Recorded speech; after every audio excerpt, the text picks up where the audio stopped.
What's going on, guys and gals? Bonafide Hustler here, and I'm here with my co-host, Steve Rakin. What's up, man? Hey man, having a great night so far. Third time getting on live today. So man, still full of energy. It's a lot of fun. Yep, this is my second time live today, and today we're going to be talking about thrift store tips for a profitable haul. You're looking at the Wednesday night or Wednesday evening green room hangout. So, what is the green room? Go check it out. Second link down below. And as we talk about these thrift store kind of tips, I want you to be thinking, what kind of items should I start buying, this and that, and I'll have something for you guys mid-show. But anyways, in this show, we're going to be covering all kinds of different things, and some of the stuff might be a little bit rehashed, but some of it definitely is stuff that I'm adopting towards my new 2018 goal of 200 super amazing quality listings in my eBay store. So I really can't afford to A, waste time, B, buy crappy items, and C, go to bad thrift stores. So I'm going to be basically divulging essentially a thrift store plan for you guys. And while we're on the topic of thrift stores, tomorrow, Steve, there's something going down in Connecticut, isn't there? Yeah, we are hosting a free Connecticut thrifting meetup. So this is I think it's our third or fourth one. It's 100% free. So if you're in the Connecticut area, the first thrift store we're meeting up is in Manchester, Connecticut at 9 in the morning. It's a Goodwill.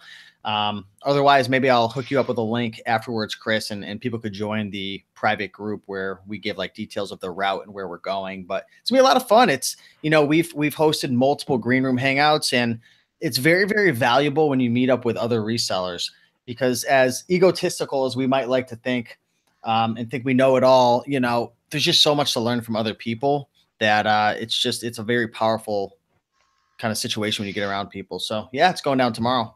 Cool. And there should be also one in Austin, Texas, around the 12th and 13th. I have to make sure I get a couple things nailed down. But I'm thinking around the 12th or 13th, kind of like Steve Rakin's meetup, starting at 9, probably ending around 2 or 3 with a lunch in the middle. So anyways, and I'll definitely be, planning the route and all that kind of stuff. So anyways, let's start with the show and the content, because it's really important to get right into it. Here's some questions. There's some questions and some remarks that I will get to. So the very first question really is, when you're dealing with a thrift store strategy or some thrift store tips, you got to start asking yourself, what's the difference between corporate thrift stores and mom and pop thrift stores? Steve, where you're from, and I can imagine everywhere. I mean, because I've been to so many cities across America, and I've been thrifting in these cities. But Steve, in your city, do you ever see mom and pop thrift stores, or is it all corporate thrift stores where you live? 2 to 3 years ago, there were a couple of them kind of seated around, but they've all slowly started closing down, which is interesting. So I don't have a ton of them around me. Actually, thinking of it, I don't even know of my closest one. They've all kind of gone under. Yeah, it's tough, man, because here's the thing. Mom and pop thrift stores versus corporate thrift stores. Mom and pop thrift stores are essentially people like you and me, right? They're resellers. I mean, they really are. Or I mean, they're funded by like a hospital or something like right. that. But typically they're resellers, and typically they kind of know item values, and what you might see in the store could be double listed. What you see in their actual store could be the leftovers of all the stuff that they didn't want to put on eBay. So you have to be careful about that kind of stuff. And one of the things that I really dislike doing, and I've disliked this for a very long time, is I really don't like buying from other resellers, because I have to start asking myself, like, why are they, have you ever got out to a garage sale, Steve, and you go there and it's like everything's really organized, and sometimes there's a piece of paper on top of some items and it shows like an eBay price. Sold listing. Yeah. Yeah, it's like, dude, like, and everything's super organized, and everything, some of the stuff, like a lot of things are in box, and a lot of the same things, like maybe 4 toasters in a box, and you start to realize, wait a minute, this isn't a clearance like garage sale or someone's trying to clear out their house. This is a reseller trying to get rid of some of their bad inventory. And so that's one of the main reasons I don't like to deal with other resellers, is because I have to ask that question to myself. If it wasn't worth someone else's time, why would it be worth my time? And I consider my time very valuable. So when it comes to mom and pop or resale shops, I typically don't like to go into them.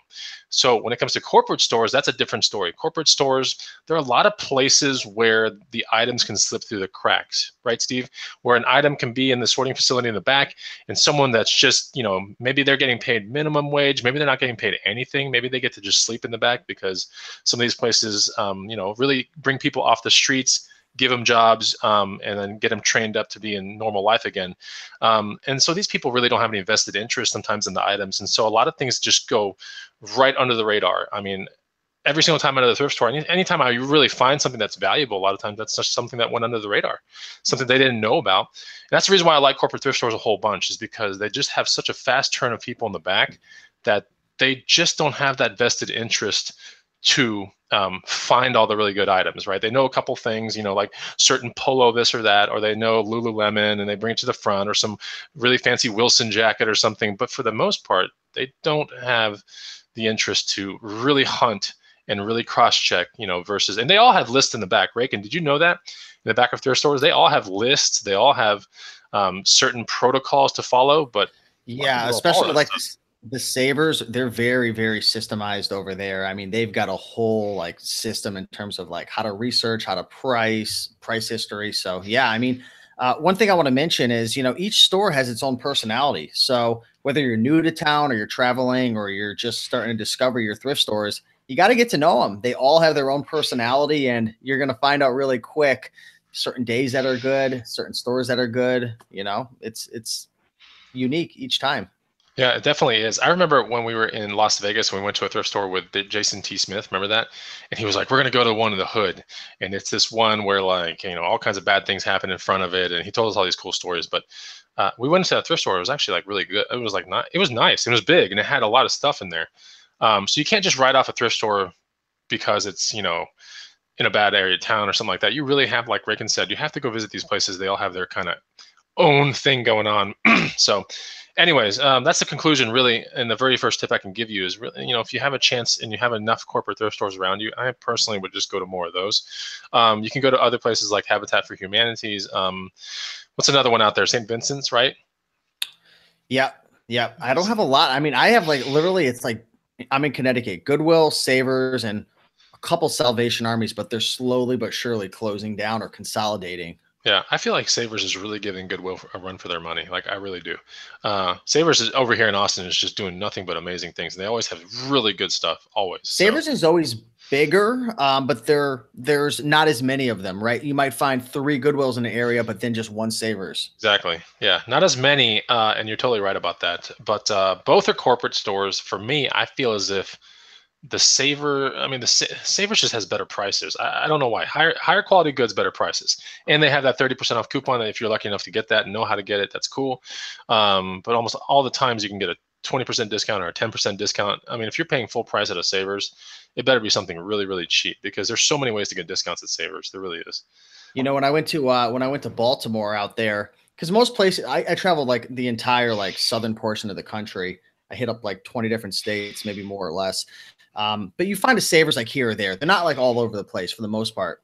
Over in Baltimore, there's like 6 of them within like, I don't know if it's like 10 miles, but it's like this big circle. It was so fun. And a lot of them are in the hood, right? So there's money to be made in the hood on your point. A lot of people are scared to walk into the hood or into a store that's in a lower income area, but it's hit or miss as well with those. Sometimes it's jackpot city. Other times it's not. Yeah. So let's go into the number 2 thing, which is know about all the discounts for the week, the next week, the special cards, maybe the loyalty program. What do you think about that, Steve? Yeah. I mean, over here, I don't know what your deals are, but over here at our Goodwill, every day there's a color, and you've got to know 2 things, right? You've got to know what's the newest color, because that's the fresh inventory that hasn't been picked over yet. So if you're like a bookseller, you don't want to focus on like really any other color except the new one, because that's fresh and people haven't picked over it. And then you need to know the one that's half off. So Goodwill, every week they rotate a color. There's like 5 different colors. So that's important. What about you in your area? Do you have any special like reoccurring deals that you have to be on the lookout for, like color systems or anything? Yeah, we definitely have color systems. There are loyalty programs there with Savers. There are If you take a survey, I think with Savers, you stand a chance to win like $500. If you take a survey with a Goodwill receipt, you can get 10% off And guaranteed if for you your next donate item. too, If you donate, you can get anywhere between 10 and 30% off in Savers. So yeah, if you're going to donate, what I have found across America is donate at Savers, don't donate to Goodwill. But they just give you perks to come back. Goodwill sometimes will have like if you spend an extra $3 now, you get a scratch off ticket. The scratch off ticket will have between 10 and 30% off, or it can have $100 like voucher right on it. In our area, if you spend $20, you save 5%. So it's not huge. Yeah, but that can help with taxes, though. That's pretty good. Yeah, and in addition, I don't know at your thrift stores if anybody has a birthday coming up. Goodwill, I believe they give, I think it's a 25% off discount if it's your birthday. So that's pretty cool. I didn't know that. That one I didn't know. But that go ahead. That might just be my area, so you have to check your area. Right. Well, the reason why you want to, definitely look for savings and keep it at the forefront of your head or your mind is because you want your money to go further. I mean, it's just what it is. I mean, how many times there's so many people that are like, you know what, I want to do more things, or I want to buy this bike, or I want to go on a vacation. I want to get more in shape, but I can't afford a gym membership.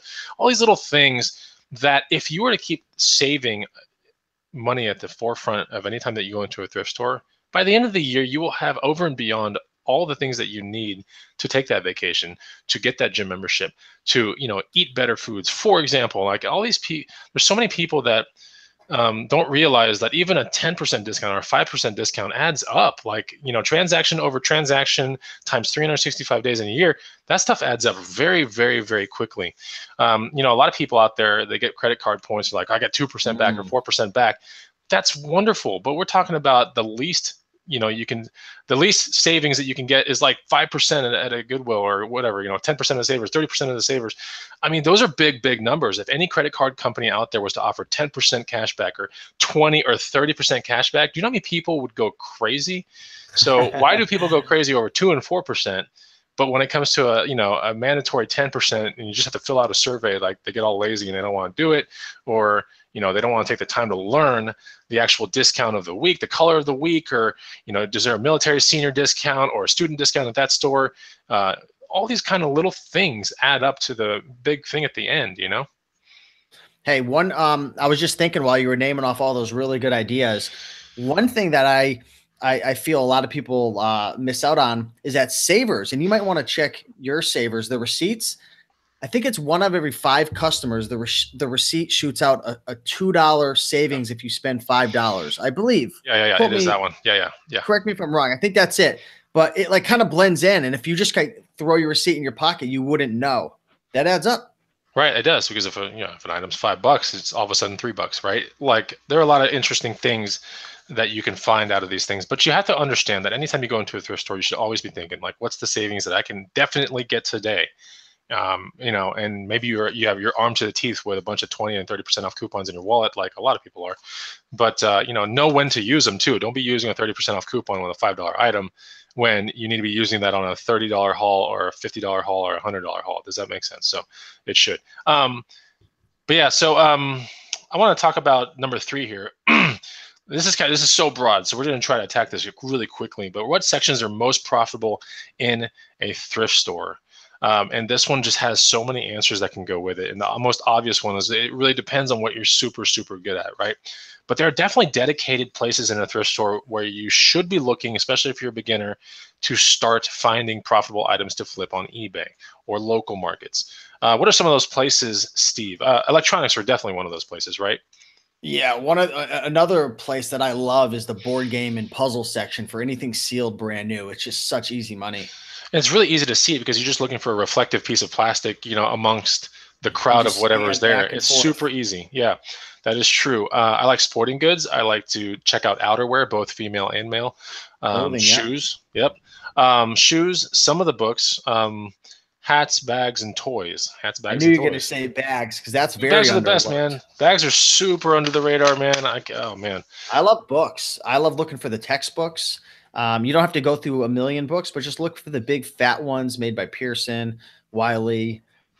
and give those a quick scan, because that could be 50, 60 bucks, like really easy. Right. Those Pearson ones, aren't those like the college textbook kind of things? Yes or Yep. no? Yep. So, the nursing books, the accounting books, the biology, chemistry, all those types of books. I mean, $150, $200 the students have to pay for them new. A lot of times you could sell them 50, 60, $80.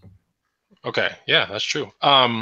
So let's talk about how to prevent bad buys real quick here. Because this is really, I mean, we're in the game of making money, right? Getting an item, bringing it home, assuming the research is done, marketing the item, packaging the item, sending the item off. That's pretty much it, right? So you can make money two ways in this game, right? One is to make really amazing hustles, and the other way is to tighten up the bad buying decisions, correct?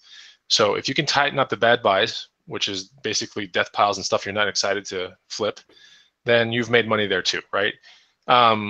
Because a lot of times when death piles get too outrageous, or you're missing a remote control for a VCR and you're like, I'm never going to order it, I'm never going to test it out, that's just money sitting on the ground. Like, you're literally, like, once you donate it, it's like just handing $5 to Savers or handing $5 to Goodwill. So you may as well try to limit that as much as you can. So let's talk about how to prevent bad buys real quick in this next section. What are one of the ways that you prevent bad buys, Steve? Well, you definitely want to scan your item thoroughly and make sure that, for example, if you're maybe buying shoes, one thing that Tino taught me is giving the bin test to make sure it doesn't crack. If you're picking up a sweater or a shirt or a clothing item in general, looking to make sure all the buttons are attached, there's no holes. Maybe you don't want to put your face up to it, but make sure it doesn't reek of cigarettes, because that's going to be a problem when you get home, and it's just going to have you ever brought an item home that smelled like cigarettes? It just like infects everything. Yeah, it's usually an item that came from a garage sale. Like, it's something like I'm putting a pile of stuff together, and then I buy it, and, I bundle and everything. I bring it in my car, and I don't really notice it until I get home, and I'm separating the items from the pile away from each other, and that's when it kind of, you can tell, right? I have an item haul right here that I showed yesterday, right? And I didn't notice this until every item came out of like the box that they were all kind of together with. But these shoes right here, right? Check this out. Watch this live on video. They smell so good. That's the thing. These things smell, whose foot was in there? Check this out, dude. These things right here, they smell like they came out of a cologne department of a Nordstrom. Like, that smell when you go in the cologne department or the men's department of Nordstrom? Hold on, let me smell. Put it up to the screen. Right, here, smell it. Ooh, wow. I told you, dude. I was getting ready to do like the Doppio. Oh, man, my whole room smells good because this shoe is here. Like, I came into my office today and I was like, damn, it smells good in here. And I realized, oh, the shoe is still on the desk, right? So anyways, it smelled terrific. I could not believe it, but I didn't know it until I brought it home, right? It had to be separated from every other item that was in my truck. Chris, or you're gonna say, that's one of the things that I might have to do, because we're talking about shoes that smell or things that smell and bend test, whatever. But what happens if something smells too good? is what Steve is saying. Like, I mean, it's still a smell, correct? Some people are completely repulsed from perfumes, colognes, things that smell too good. Some people hate those things, right? Like, I hate the smell of potpourri, but potpourri to a lot of people smells good. Does that make sense? So anyway, there's always something goofy that goes on the Green Room Hangouts, and I think that was definitely the moment right there. Can I ask you something? You got to answer it, honestly. Yeah. I remember one time I went to a garage sale and I picked up an Under Armour hat, and it was black, and I loved it so much, but it stunk of cigarettes. And I got to tell you something live on air. Yeah, you left it in my house, I think, didn't you? I purposely left it in your garage. No. Did you ever find it? I totally remember. Yeah, I was like, what is this doing here? And it was like the worst. It wasn't the greatest hat anyway. And I was like, why did you buy this? What did you do with it, though? Oh, I totally donated it. I was like, no. But he left it at my house. I'm not even kidding. I was like packing my bags, getting ready to leave, and it like looked at me, and I looked at it, and I'm just like, peace. Left it in my garage, actually. That's where I found it. No, actually, it was in the bedroom. Sorry. But then it made its way to the garage, and then it was in the box. Okay. So here's the thing that's really interesting, and I rethought this again the other day, but I've been a huge proponent on this for the past however many years I've been thrifting. But whenever you're in a line to check out, do not be on your phone. Like, rescan all your items for flaws and make 100% sure that the markets that you evaluated your items on are the markets you want to go forward with, and do extra homework right there in line, because there's nothing worse than being in line with some items that really maybe don't need to be bought, but you're just sitting there on your phone on Facebook or Instagram, and and then you realize it when you get home, and then all of a sudden now it becomes a chore because you have to return an item, or you have to write that item completely off, and that sucks. So yeah, I mean, I don't ever try to get in lines too much, but the other day I was in a line for like a split second, and I was like, oh my gosh, like, what is going on? So I just started like looking at all my goods, and just making 100% sure that I wanted You'll them. catch yourself sometimes too. Oh, It's amazing. absolutely. Oh yeah, absolutely. 100%. Johansson says, do you have any plans going to Europe thrifting? Man, I would love to just go see every single state in the USA thrifting, right? So Europe is just a whole nother ball game. Yeah, maybe one day I'll just have just the funds to just jet away and just thrift wherever I want. But currently right now, I don't. And if I did, I would pay my house off first, like, essentially. So anyway, okay, so let's talk about now a couple other things. So another way you can prevent bad buys, Steve, is you can definitely know your avenue or avenues that you're going to sell these items on, right? Because some people are like, oh my God, it's super awesome, like I'm going to get it. And then they don't realize maybe sometimes the size or the market is just not there where they thought it was going to be there. What'd you say? I have a great example. Go for it. Just the other day, I was in Goodwill and I was outside of my lane. I was in an avenue I wasn't familiar with. And it was this kind of little doll, but it was like so high. It was like really high quality. It was only like a couple bucks. And it had this signature on it, but there's like no way in a million years to know what that signature said. It was like so tiny. And I'm just thinking to myself, like, this thing's going to definitely end up in a death pile. Like, I already know it's going to end up in a death pile. And I'm like, do I really want to waste $4 right now when I can easily invest it in books or easily invest it in a board game and like 10x my money or 5x my money? And I'm like, you know what? I'm just going to pass on it. Maybe I'm going to lose money, but I already have plenty of inventory. So that was kind of like an example. Like, I knew my lane and I was like out of it too much. And I'm like, it's just not worth the time. And I just passed on it. It didn't hurt me. Yeah, and a lot of people sometimes don't understand that logic, is because they're like, well, if it's profitable, why didn't you pick it up? It's because you know what your time's worth, and you know your propensity towards executing that thing from point A to point B, and you already said it. I already know it's going to be on a death pile. That's not point B. Point B is to the seller's hands, right? Point B is not death pile. If point B is your death pile, you should never pick up the item, ever. But yeah, you have to get it from point A to point B, and that is what you get paid for as a reseller, just so you know. Okay, so another thing that you want to definitely know and how to prevent bad buys is you want to resist buying tons of personal kept items. I find myself all the time like, oh man, that's my size. Like, I could totally, and you kind of want to limit that out, because for me here in Austin, Texas, if you saw my outerwear closet, you would be like, no way. Like, it's the coolest. There's so much good stuff. Patagonias. There's so much good stuff in there. There's so much. But here's the kicker, right? Austin is like 80 to 100 degrees at least 8 or 9 months out of the year, maybe 10 months out of the year. Like, what are you doing with that? Oh, totally. Like, I looked in my closet the other day and I was like, man, I have 2 or 3 North Face Denali's in every color.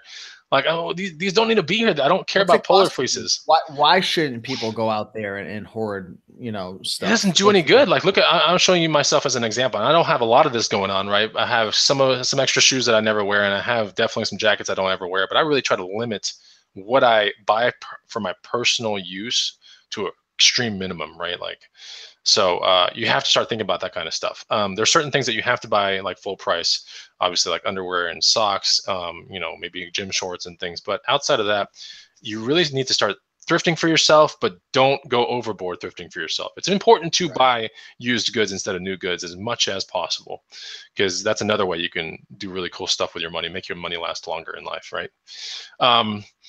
Okay, so another way you can prevent bad buys, now, assuming that you've bought the item, at least if you know the store's return policy before you're about to get into the bad buy, that could be kind of interesting, right? Because if the electronic doesn't work suddenly, then you can bring it back and you get 7-day store credit or whatever it is. They give you a little card with some credit on there. If there's a return policy, at least that can help. But that means you still have to go back to the store and return the item. And for some people that are more rural based, this might not be something they can do.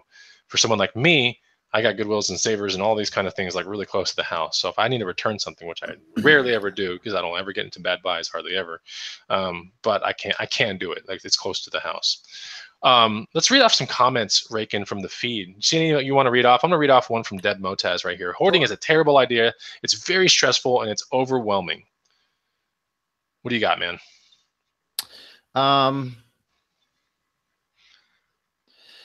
Here's one. Sorry, I'll read one more. There's a lot. Yeah. Here's one I want to read off real quick. I always want to pay attention to the feed because you guys definitely help us out here, keeping the feed awesome.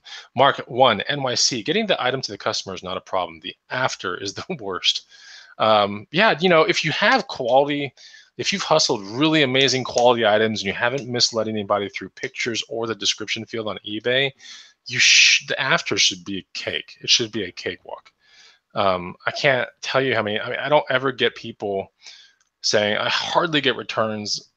You know, if you buy amazing marketable items, the people are going to be fighting for the item. They're going to be wanting it, and if it goes on sale, they're going to want it even more, right? So you got to source amazing items. If you get run-of-the-mill items, then someone's going to think when they buy your item, like, oh, this is not what I thought. I can just go get another one real quick on eBay. So they're going to want to return it. I used to sell. Back when I was a full-time clothing seller, I had over 1,000 clothing items in my inventory. I would pick up and sell damaged clothing items. And over time, I just said, you want to know what? It's not worth it because the returns were too high. People weren't happy. Like even feedbacks were kind of like mediocre. And I asked myself, is it really worth my time? So, I mean, there's an ask for every seat, right? There's business models that are built on selling stuff that's not very desirable. But I don't know. I prefer to have items that move quickly and customers are happy. Yeah, no, I'm 100% with you. I'm sidetracked a little bit, Rakin, because Oreo Kid had a comment that says, Bonafide Hustler looks like Jay-Z. and then Deb Motaz, Oreo Kid, Bonafide looks nothing like Jay-Z. I thought it was kind of funny. Anyway, I don't know where that came from. But anyways, shout out to Oreo Kid. He's definitely one of the people. Oreo Kid, man, representing. Good to see he always Oreo represents Kid, in the feeds, man. You know, Oreo Kid is representing Canada. Oh, yeah, that's true. Yeah, I've always known that. We've known that for years, actually. He's a good guy. I like him a lot. Okay, so let's talk about now number 5, merging thrifting with your weekly life. I think this is really interesting because sometimes people go on dedicated thrift runs, and I get it. Like I get it, but typically when I do a dedicated thrift run or something like I'm merging USPS with there, UPS in there, my antique mall, I am merging the whole thing together close to a Starbucks that I can study at. Those kind of things. So pop in whenever you're close to a thrift store. This is really important. It's like the rule of proximity. I've talked about it 5 years ago, 6 years ago on my channel. If you have a second to spare, pop in, right? Pop in if your schedule is not super constrained, and it never should be. Like if you have such a constrained schedule, you are going to drive yourself crazy and you're going to stress yourself out. Rakin, case in point. Remember the meetups, the first 2 and 3 meetups that we ever had? Jeez. Do you remember the itinerary that I would build? Oh yeah, man. It was an itinerary for like the President of the United States. Like literally there was like eat from like 12 to 1, from 1 to 2, this thrift store. From it was a Gary Vee schedule. It was unbelievable. And it never went on track. And we were always like kind of late to certain things. And it was so embarrassing. But we still pulled off really good meetups. Don't get me wrong. But the schedule, it took me a couple years. And seeing the effect on Rakin and Young at the time and Eric, seeing that and going, this isn't good, like at all. And it wasn't good to me either. I just wanted to over deliver. And that's the problem, is I really screwed a lot of things up in some of those first meetups. It's all good. It was a lot of fun though, man. Overall, I think you're being hard on yourself. It was a good experience. Like you said, you wanted to give people a good time and nobody left saying, oh boy, we came all this way and there was nothing to do. It was like, oh boy, like, can I take a nap? I'm like, don't know. I don't know how to relax. We're moving so much. Yeah, that was a really funny thing. And I will say on meetup number 3, Rakin did implode on a Saturday morning. Bring this up, dude. He imploded on a Saturday morning after the garage sale caravan. I know exactly where I was in Austin, Texas when the implosion happened. I know the left turn I made off of Palm Springs Road right when it happened. And I remember Eric laughing hysterically, myself laughing hysterically, and Rakin being so mad at us. But, that just goes to show you. I know. It goes to show you that you never want your schedule to be super, super tight. And if you get a kind of a little bit looser schedule, then you can afford to do some cool things like pop into some proximity-based thrift stores Or someone like Mallow Jimmy in Houston, for example, like on a lunch break, instead of sitting at the office or something with his colleagues and having lunch, he actually blasts out of the office, eats on the run, and goes to a couple of Goodwills that are close to his work. That's pretty cool, you know? I'd like to say, though, you got to understand where you live. Not everybody, like Austin, Texas, where you live, Chris, you are blessed with an abundant amount of thrift stores, probably the most amount of thrift stores I've ever seen in an area. I didn't really thrift Houston that much. You have a lot. Granted, you have a crap load of traffic as well. But in my area, literally where I live, there's only a couple thrift stores, or else I have to like kind of go out of town. And then everything kind of gets like, it's like for me personally, I only really have 2 thrift stores now that I can hit because they're all closing down, or I have to cross through these busy highways. So either way, the point being is know your area, right? Know what opportunities you have. Sometimes, like, for example, if you're in a certain part of Austin, you'll hit those. Typically you wouldn't if you're in your area because traffic and stuff. So you've got to know the conditions, the time, where you are, plan things out. You know, what's wrong with going to 10 to 12 thrift stores in a day for 8 or 9 hours? What are your thoughts on that, Chris? See, I could execute that out because you're right. Like I live in a town where I could merge all those together pretty quickly and still get out before traffic goes nuts. But I kind of like, if I'm in a 12 thrift store mode, that's going to take a while. Like I'd much rather be on a much more relaxed 4 to 6 hour thrift store mode. I don't have fun anymore after 3 or 4 hours of thrifting. My first year or 2 I did, but now that I've been in the game for a long time, people might be thinking, really, raking profit? Like, aren't you just love it? Like after 3 to 4 hours, I'm kind of sick of it, to be 100% honest with you. I don't know if you feel. No, I'm the same exact way. It all depends on the circumstances. If my brother's with me, wife's with me, I could probably do 3 or 4 hours, no problem. But the circumstances, like a solo trip, then yeah, I'm going to want to do what I call hot shots, right? And those are like 1 to 2 hour, like super fast, like 3 to 4 stores, and just look for exactly what I want to find, not spend too much time inside the store researching anything. Just go in, look for, amazing deals that I can put onto my eBay store. And that is pretty much it. I want to read a comment real quick from Gentex512, who probably came in after the announcement was made in the beginning of the broadcast. She says, I don't mean to call you out, but it's about to be February and I haven't heard anything about your Austin local meetup. Okay. So I think it's going to be somewhere around the 12th or 13th of February. I don't know whether to do it during a weekday or doing it really on the weekend. On a Saturday, I'm really busy. On a Sunday, I might not be so busy. I don't know yet. But I want to do it on a day where most people can turn out. So I don't know if that's a weekday or a weekend yet. So anyways, but I did see your comment, Jen, and it's good to see you in the chat. We got Texas Gal Treasures in the chat too. What's up, Margaret? Good to see you as well. Yeah, so one of the things I want to tell you guys about is just learn a hot shot, right? 3 to 5 basic routes that you can pop in 2 hours or less. So you can do like a north route. Like here in Austin, I have a north route. There's a central route I can do, and then there's also a South Austin route that I can do. And I can pop into 3 and 5 thrift stores within 2 hours, and that is amazing. Like that, like Raykin said, like try to be energized for 4 hours straight, and it is really hard to do. But try being energized for 1 or 2 hours. And have one thing on your mind only, which is make money, pop in and out of the thrift store. Now you're talking like to me, that's a business, right? That's something fun, that's sustainable, and doesn't drag along, right? Okay, so my last thing I wanted to tell you guys was when you're in thrift mode, stay and focus on thrift mode. So really, really important. It's no different than like garage sale season when you have this like sweet spot between 8 and 10 o'clock. Like, don't be going to convenience stores and like, buying food and whatever. Like treat those 2 hours like that's the hour. Those are the hours to make some really good money. Anyways, what else is next, Steve? Let's talk about being prepared before you go into the thrift store. Number 6. What do you have to say about that?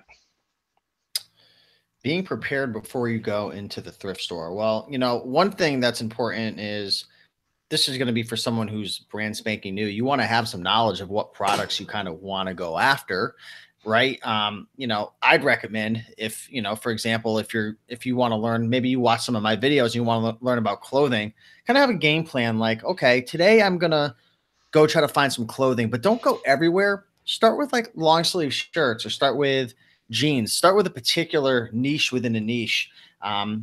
And get your phone prepared, have your phone on you, make sure it's charged up, make sure your eBay app is downloaded. Why? Because when you're going through these clothes, you don't want to just buy based off of memory and guess, oh, I watched this in Raykin's video. No, do not do that. You want to go find an item that looks interesting, look up the brand, look up the style, check out the sold listings, and make an educated decision and kind of run the numbers. Okay, it's going to cost this to buy. I think I could sell it for this. I think I'm going to ship it for that. 10% eBay fees, for 3%, PayPal fees. So that's one big thing, kind of being prepared in terms of like, this is for a newbie, really, like having a game plan of what you want to look for. Right. And one of the things you can do is pre-study before you even get into the thrift store altogether. So perfect time to tout the Green Room Guide. I know a lot of people in the feed have this guide. So this guide right here is the first link down below. It is a free guide. It has 100 amazing items to resell. Definitely want you guys to study this guide because not only will it help you during thrift store season, which is basically now because everyone's donating and clearing out their houses and the spring cleaning things going on, but it's also going to help you with the garage sales, which is right around the corner too. So definitely get that guide and let us know what you think about it. In fact, if you're in the feed right now and you do have the guide, or you've been in the green room and you've seen it behind the scenes, just say a Y. Do you have the guide? Yes or no? Y or N? Basically, just put that in the feed. I just want to see who has it, who wants to take action and learn something quickly, because that's what the guide is for. Originally, we were charging money for that guide. Now we're actually giving it for free. So who has it, and who has actually found some things from it? So a Y, an N, and maybe something you found from it. Let us know. So, all right. So being prepared before you go in. If you don't know much, this is really interesting. It's something I did the other day, actually. I'm going to actually do a video on this. But if you don't know much about a certain section, snap a pic of the section, right? And then go home and study it. Like the other day, I actually snapped a pic of the infamous like toaster, coffee maker, panini looking thing, sandwich maker thing. That one section where all these like wires are going all over the place, and it's those gray, black kind of things that are made by Cuisinart, Gevalia, some Starbucks machines. You know what I'm talking about? Like all those doodads that belong in a kitchen, really. And it's such a mystifying thing. I took a picture of it. I was like, you know what? I'm going to actually do a live show about what sells in this one section of the store, because I'm pretty sure if I'm mystified, then a lot of people are mystified too, right? I don't claim to know everything, but I do know a lot. Same with Raken. But we can always improve. And that's one of the best, I think, characteristics of a good reseller is that they're never thinking that they're completely on top of their game. Right. You always want to learn more things. And the hunger is what leads you to being less pressured when you go to garage sales or thrift stores. You just cruise in, walk in like, hell yeah, this is awesome, having a great day. If I find something, that's cool. If I don't, it is not a big deal, right? But the amount of knowledge in your head pre-research is really going to help you out and really streamline things in the store for you. Of course, when you stop and you have to research a couple things, yes, now the time starts to slow down considerably. But the faster you can move through a thrift store, the more money you can make, the more stores you can see. It only makes sense. So tons of people have this guide, by the way. Here's some comments. It's magical. It's very helpful. I need the bag guide. Yeah, I'm gonna try to build that. Don't worry. It was my first book and step into reselling, says Gentex512, who I have hustled with in real life. Fabiola says yes. Susan Redmond, hey, what's up, Susan? Says why. And how do they get this guide, Chris? First link down below. It is free. Go check it out. It's always been the first link on all my videos, so definitely go check it out. And plus, if you ever want, like wondering about the green room and some cool content behind the scenes, it's definitely in that list too. So it puts you on a cool little email list that you get some really neat things behind the scenes that never make it to YouTube. So go check it out. Really good stuff. Yeah, so there it is. And Ray can just put it in the feed too. So if you don't want to go to the first link, there is a link in the feed right now. Just click on that. Okay, let's talk about, oh yeah, here's another one real quick. Okay, I'm gonna ask a question to the feed. Rayken, you tell me. When you go in a thrift store, do you grab a cart immediately or do you not grab a cart immediately? I don't grab a cart anymore. Okay. Why is that? I'm not a full-time clothing seller anymore. that's another reason. In my area, the prices have gone up significantly. So it's a lot harder for me to find 20, 30 items at a time. So if I find a handful of things, I'll just hold it in my arm. And if I have to, I'll go get a cart, but there's no guarantee it's going to be there when I need it. But I'm willing to take the risk. And, I live life on the edge. What can I say? Yeah. You today on my Bonafide Hustler Facebook, you've probably been pretty busy today, Raken, but some people saw the post. I posted a picture of a cart, okay? And it was in between a row of clothing racks. And I said, oh my gosh, today's the best day ever. Upon walking into this Goodwill, I pull this cart out. and it is rolling perfectly. Like it's been greased. I mean, it is the most perfect rolling cart. And it's the small things that only resellers would understand. But holler back at me. I feel like that's such a terrible way to say it. Holler back at me, guys. But yeah, if you know what I'm talking about, it's sometimes the simplest things will make you feel so good. It's like when you get a rattly cart or one where the wheels are all fused and all effed up, then it's no fun at all, right? It's kind of embarrassing, like strolling down the aisles, but you need the cart, right? So anyways, kind of funny. So yeah, there's like no cart. A bunch of people take carts. Didn't you call it carriages one time, Raken? That's what they're called in New England. So people call carts carriages in New England. All of them. Everyone does. Always. Same thing with you guys call them like garage sales and yard sales. We always call them tag sales. Wow. That is so crazy. Like it doesn't make any sense. You would think by now like the US would adopt kind of like this universal language. Like I've heard that in the Northeast, like pop is a term. Isn't that weird? Oh man, we would never hear anybody in Texas call it pop. Like no one calls it pop. Yeah, I don't either. In some places in the US, like if you say, hey, I'll take a Coke, and they go, what kind? And you're like, a Sprite. Like that is kind of interesting too. Yeah. So anyways. Here's a good comment. Yves Tessier says, I have the Green Room University guide.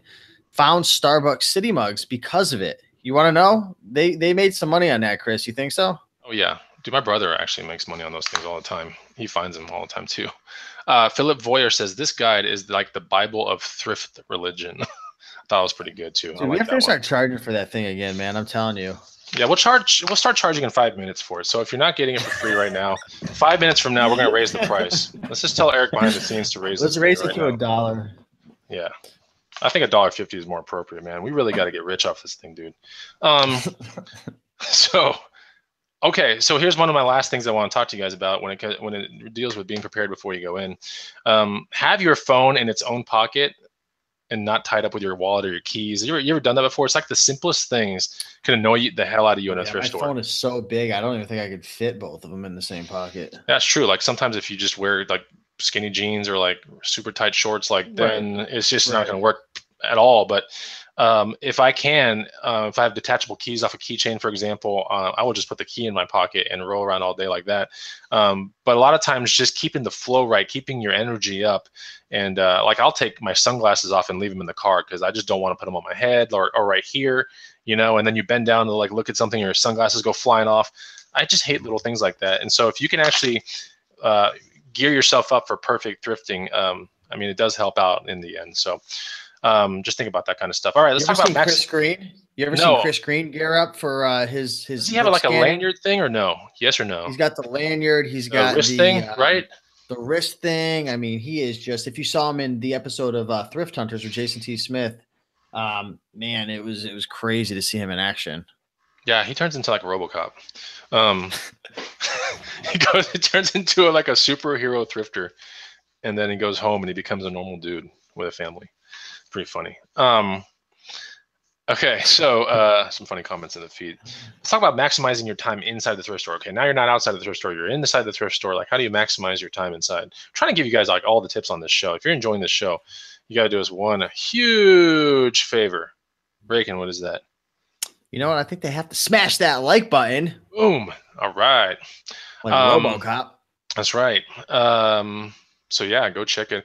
Oh, here's one. Mark 1 NYC. Why is the Hunter book free? Looks like you guys spent time in making it. The book is free now because it allows us to, quite honestly, like build a much better relationship with all the people that might not know who we are. So it's like in basic marketing, you always want to give immense value like up front. So we'll just be 100% honest with you guys. Immense value is in the form of so many different things. You explained that great, Chris. I wasn't expecting you to come off with that answer. No, but that's how it is. I mean, why mislead anybody on YouTube? Like, this is the reason why we spent a long time making that guide, like 6 weeks or so, like getting all the pictures right, the edit right, the cover right, which is a completely different cover than the original cover. And we did it all. And, you know, we realized like, how can we get more people to really learn about who we are in the green room and everything? And then we decided, like, what a sacrifice it would be to do this. But then again, Right. if we could build that relationship, then that's one of the best ways to do it. So if you guys are ever building a business out there or something like that, you're going to have to do those kind of things. It's no different than Target, like having a loss leader kind of item to get you in the store.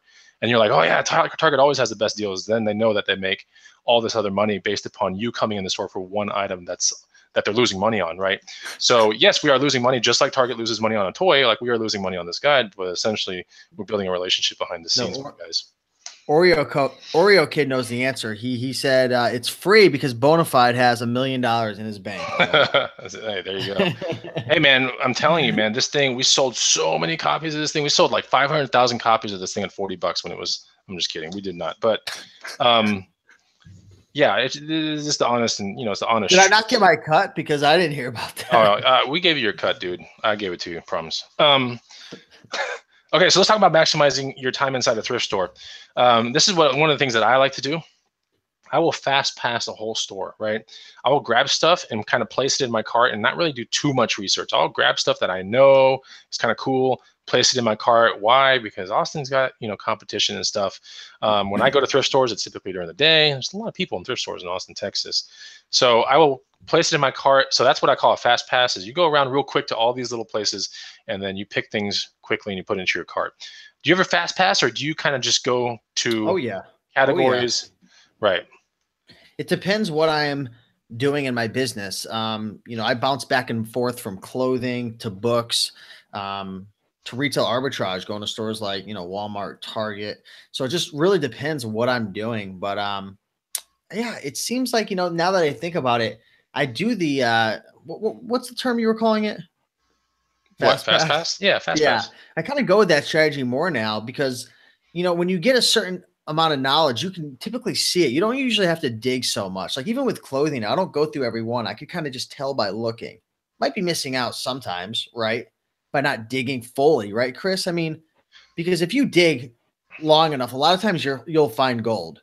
But how much time is that going to cost you? Right. That's the difference between working on your business and working in your business, right? I and you, or that's the worst freaking English on earth. So you and I, we like to work on our businesses. We like to just do fast passes. We like to do hot shots. And that's what makes us tick, because we're always trying to find the, we know what our time is worth. Whereas maybe sometimes a beginner going into a thrift store will start doing every hanger and looking at every single shirt. Before you know it, you spent an hour in one thrift store looking for something that might yield you $10 in profit. Like, this is not the way to do it. The way to do it is to be pre-educated and to do fast passes, to make hot shot routes, and to really stay educated on the game. Follow your favorite YouTube channels, join paid and free groups, and get educated. Because like anything else, just like when you were driving, like if I was to just put you into a seat of a car and go, okay, drive fast and get here within this amount of time, you wouldn't be able to do it on the first time. But it takes practice to get to be a good driver, and you have to know how the steering works and how the accelerator works. And that's the same thing with thrifting. Is you're going to have to do some prep behind the scenes, and you're going to have to get that practice under your belt. But practice does not just mean buying crappy items, right? That's what we did, and we're telling you not to do that. I don't think that's essential anymore. So yeah. So evaluate later before you pay. I like to grid search a store. It's kind of like, when someone goes missing, you always see like those cops walking in a line, they grid search. I like to grid search a store too, go down nearly every single aisle, because sometimes there's so many times, okay, not sometimes, but there are many times where a really amazing item ends up in a different part of the store where it doesn't belong. You ever seen that, Steve, before? I mean, it could be anything. It could be anything.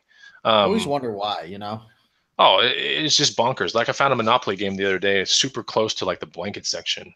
I'm like, dude, was it like what? a really good one, like brand new? Yeah, like right here. It was in a bin that was like completely hidden, but it was this new Monopoly electronic banking. I'm gonna send it off. What's that going for? Hold on, let me guess. 60. No, on FBA it goes for like 119. So it's a $7 game. Yeah, it goes for 120. Like it's 119 at 240 toy rank. So it's probably somewhere between that 3 and. Want to hear something crazy? 5-month thing. Yeah. Thing that always like boggles my mind. Sometimes I'll go into a thrift store and I'll find an item like that Monopoly game, make $100. Do you realize that the people who are working there, Chris, like at the register, and like they're working like 9 hours straight, and like they're not even making that much? Yeah, Isn't it like it gets nuts? The Do they perspective is know? definitely some I of them. feel like they look at us like we're stupid. Like, oh, look at these rats in here. Like that's the kind of the perception I get sometimes from some people. Like, oh, look at these rats like scavenging around. But I just don't think they realize how much money that we're all making. Like, what do you guys think? What do you think? And what do the folks in the audience think? Do they think Yeah. we're rats or do they think we're heroes? Yeah, you know, I think sometimes on a more basic human level, they're just thankful to have a roof over their head, right? Because a lot of them could be recovering drug addicts. There's some people doing community work there. Some people stay overnight in those places. They're lucky that, you know, they're feeling gratitude in the sense of having Right, food right. and a Of roof. course. And I know, I'm yeah, not yeah, going towards that right, right, angle. right. I I'm think, very grateful for everyone who's there, and I don't mean it like that yeah, whatsoever. Hopefully, it didn't come off like I've that. actually, no, I don't think it did, but I just wanted to share my perspective. I have shared what I do with people that work at Goodwill before. I've been spotted at Goodwill from area managers. They're like, "Holy crap, it's the Bonafide Hustler! Oh my gosh, I watch your videos all the time." And I'm like, "Cool, who are you?" And like, "Oh, I'm this person. I'm the area manager of this Goodwill." I'm like, "Oh man, like really?"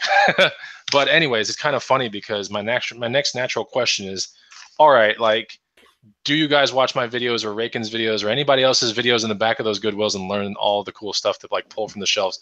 But you know, they're not dumb. These Goodwills have eBay and Amazon scanners. They have everything in the back. They know what to like look at, and they know quality things typically, but a lot of things fall through the crack. So let's talk about the grid search real quick, right?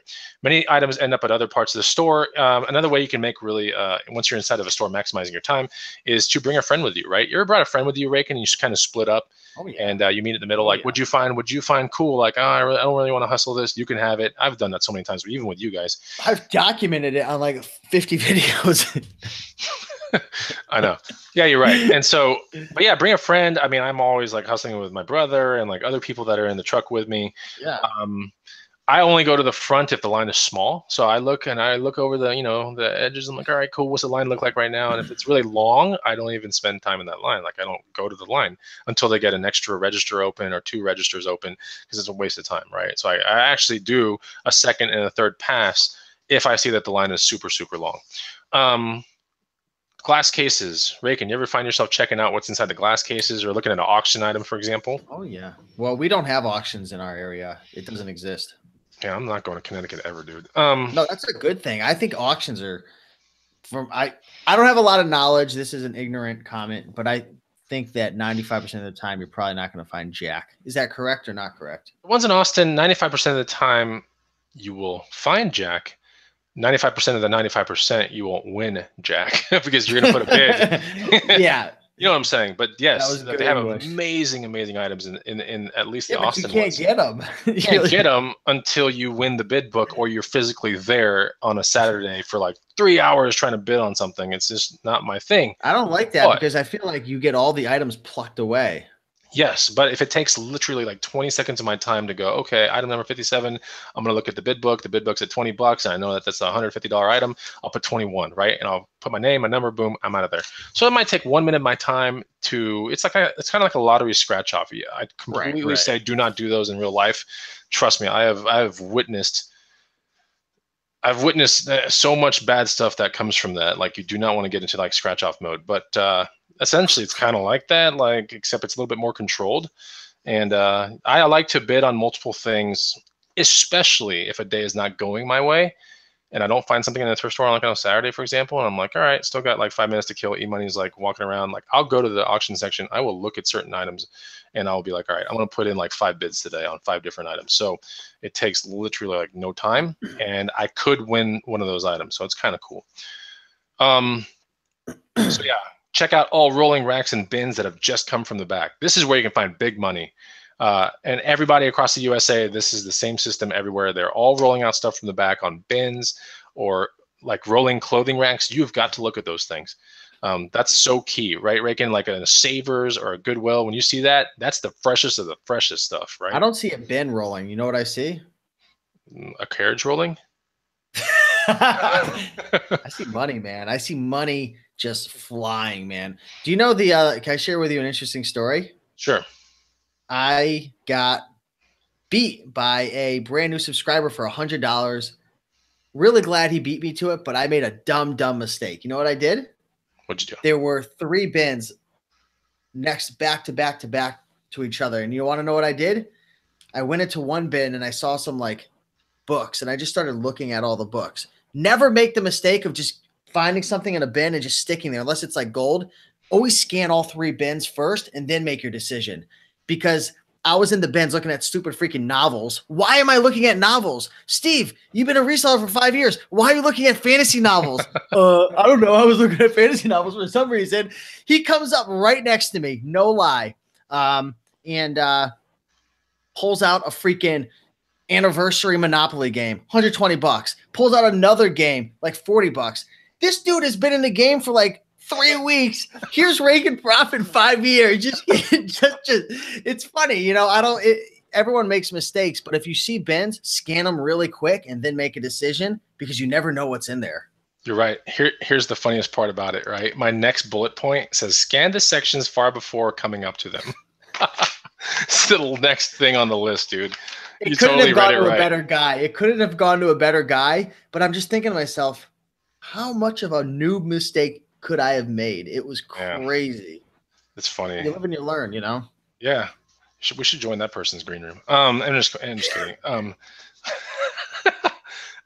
Today's one of those shows, isn't it? Yeah, it is. It's good. Definitely an awesome thrift battle coming down next week, though. It's, you know, it gets a little bit harder because schedules are getting kind of crunched and crazy, and the thrift battles now have to be very condensed, and I am looking for particular people to battle particular people. So the meeting times and that specific hour is so precious and very hard to get between the last of the last people that need to battle it out. So that's where we are now. That's the reason why we have this show today, is because it was really hard to get these two people that I wanted together for this one show.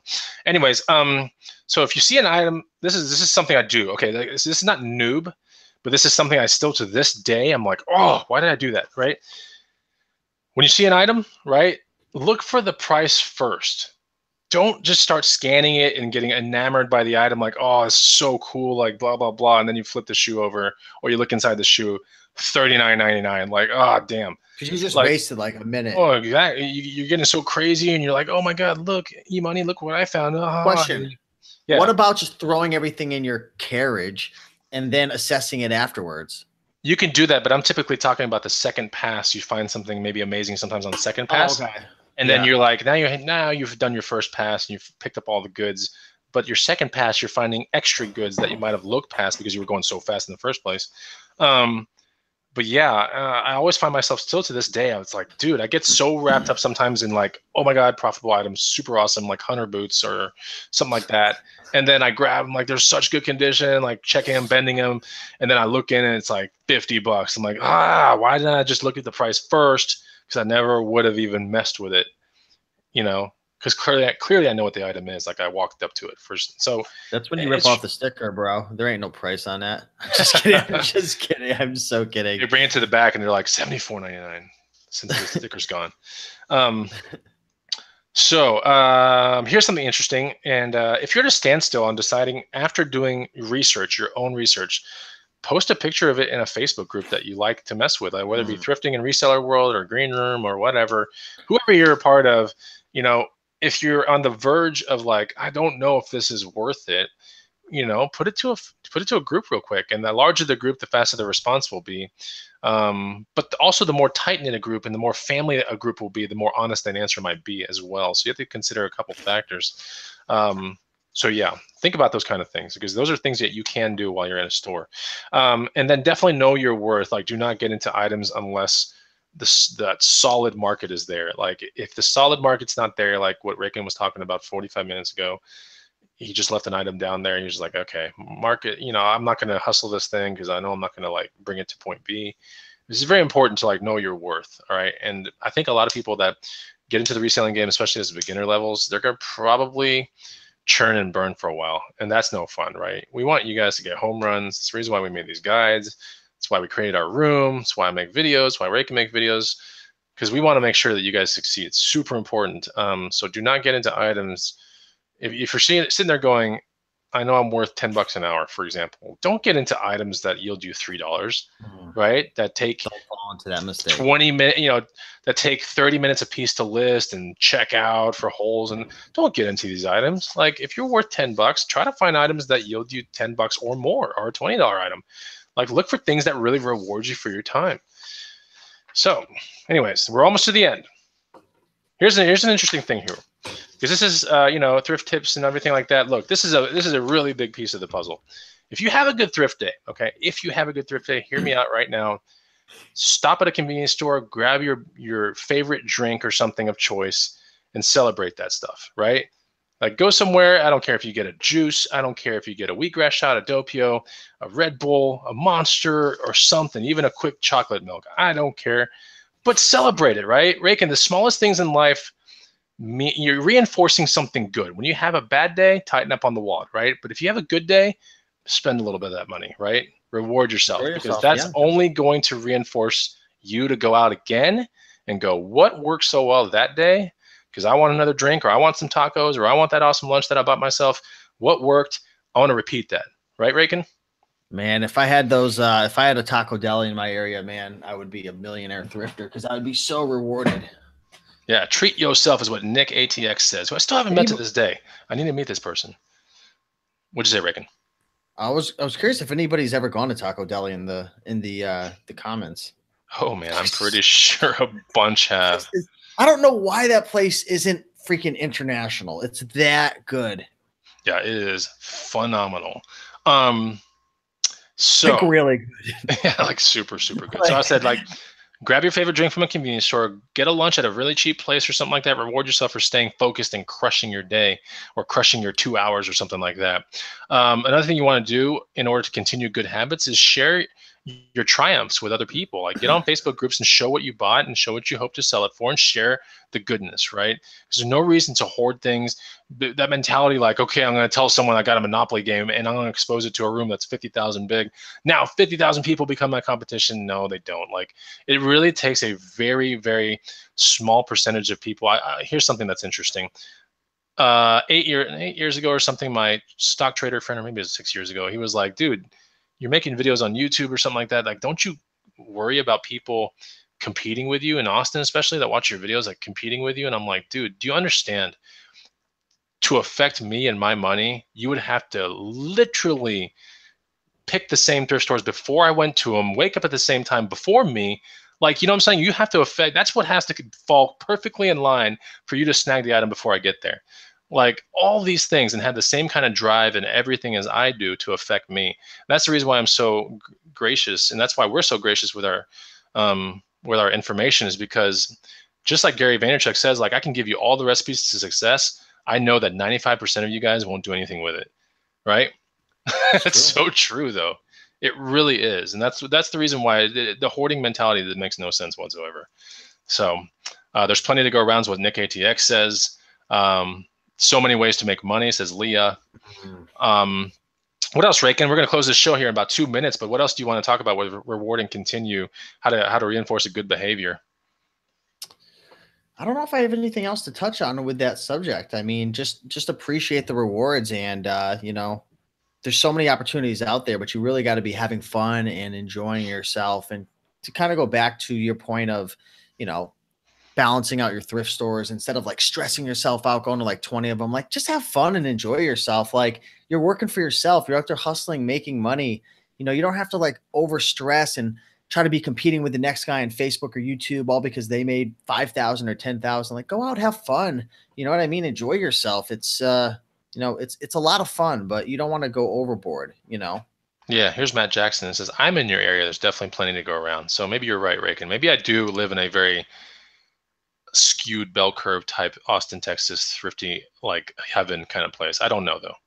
I don't know. You seem to think that. I seem to think people in Florida have the most outrageous garage sale, estate sale. Have you ever seen a Florida map from like all these people that live there, and it's It's literally like dot stacked on each other's dots. Like you can't even spread it out enough because all the dots are just like all over each other. It's the most crazy cheddar map I've ever seen in my entire life. And every now and then we get to see it in the green room because people post their yard sale treasure map stuff. Especially when it gets garage sale season, like every time on like Friday evenings, people post their maps like, what am I seeing? And man, the Florida ones are always just red. I mean, just red dots over stacked. I could not believe it.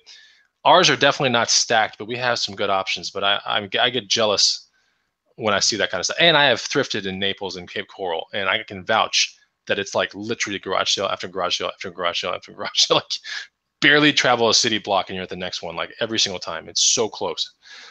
So yeah. Anyways, we hope you guys enjoyed the video, right? Definitely pick up the guide. One last tout for the most amazing guide ever that we will be charging $1.50 for in about a minute. But definitely get this free guide. But no, we're totally joking. Like, it's a free guide. Go check it out, okay? And also, after you get the free guide, go down below and smash that like button. We've had over 120 people watching live tonight, and we're super grateful for you guys. But hit that like button. It lets this video kind of get out to more people, helps more people. And, you know, we're a huge advocate for helping you guys out and just bringing a community together. I believe it makes us all stronger. So smash the like button and, yeah, Chris, finish it off, man. I think we're good to go. We're planning an amazing meetup in June. I'm slightly stressed out now because I got to top the last meetup, which was pretty incredible. So now I got to start working on that, like literally tomorrow. Like I'm physically going to certain places and getting some things in line. But outside of that, you know, still having a great time reselling, doing hot shots, filming videos, road to 200, all kinds of cool stuff going down on my channel. Go check out Raken's channel as well. Raken Profit, we all know who he is, but check out his channel. Make sure you subscribe to him. And if you want to be part of that Connecticut, what's the Facebook group that they need to join real quick? Because they might not see this in time, but I might hear it right now. Connecticut Facebook Meetup. What is it called? Give me 1 second. I'll link up the. If you want to keep talking for a second. If you're around Connecticut right now, we're going to get this thing in the feed in 1 second. He's going to post it. I want you to go to that group. If you live within an hour of this place, you probably want to go meet up. So there it is right there. It's in the feed right now. I'll see if I can. I'll send you a link of it. Yeah, I got it. Send you the link. Okay, cool. Cool. That's pretty much it, guys. We're out of here. We'll see you next Wednesday on the most amazing thrift battle ever. It's getting down to the wire, and we have an amazing show next week. I'm telling you right now, you do not want to miss next Wednesday, 7 p.m. Raken's channel. It's going to be awesome. We'll see you then, guys. Take it easy. Bye-bye. Peace.